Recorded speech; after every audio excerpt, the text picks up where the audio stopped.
Kidlat News Updates. Sa ating mga balita, Vice President Sara Duterte nagbitiw na bilang DepEd Secretary at NTF-ELCAC Vice Chairperson. Lamitan City sa Basilan idineklarang Abu Sayyaf free. Gasolinahan sa Lamitan City hinagisan ng bomba, isang menor de edad sugatan. Isang lola patay matapos mabundol ng sasakyan sa Camarines Sur. Dating komedyante at PBA legend Yoyong Martirez na mayapa sa edad na 72. Ako po si Cesar Soriano, kasama ang buong puwersa ng Kidlat News Channel para ihatid ang nangungunang mga balita sa buong kapuluan ngayon.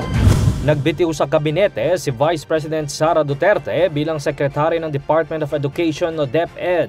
Sa isang press conference sa DepEd Central Office sa Pasig City kaninang hapon, matapos ang maikling pag-uulat sa mga napagtagumpayan ng kagawaran sa ilalim ng kanyang termino, inanunsyo ni VP Sara ang kanyang pagbibitiw sa pwesto.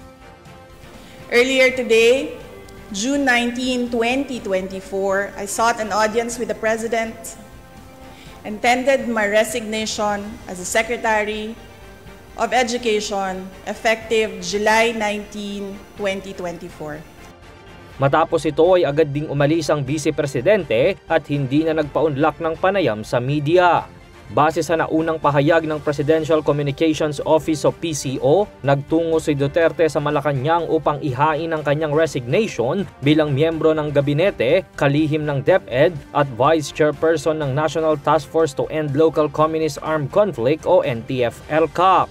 Hindi umano nagbigay ng dahilan si Duterte sa kanyang pagbibitiw sa pwesto, gayunpaman ay mananatili itong Vice Presidente. Mga kababayan, ang aking pagbibitiw ay hindi lulan ng kahinaan, kundi dala ng tunay na malasakit para sa ating mga guro at kabataang Pilipino. Mananatili akong isang ina na nagmamatyag at titindig para sa kapakanan ng bawat guro at bawat mag-aaral sa Pilipinas. Idineklara ng Abu Sayyaf Group free ang Lamitan City sa Basilan. Sa isang seremonya sa syudad, voluntaryong isinuko ng mga barangay chairperson ang nasa 46 na loose firearms at isang hand grenade sa militar. Ayon kay Governor Jim Hataman Saliman, ang pagdiriwang ay hindi lamang para sa anyay absence of threat, kundi pati rin sa presence of a hopeful future para sa syudad ng Lamitan. Para naman kay Brigadier General Alvin Luzon, commander ng 101st Infantry Brigade, naging posible ito dahil sa collective efforts ng lokal na gobyerno, security forces at ng komunidad. Una nang idineklara ni Lamitan City Mayor Roderick Furigay ang persona non grata laban sa ASG matapos iulat ng police at military units na cleared na mula sa ASG remnants ang lungsod. Samantala, ilang oras matapos ang deklarasyong ASG free na ang Lamitan, isang pagsabog ang naganap sa gas station sa Barangay Matibay.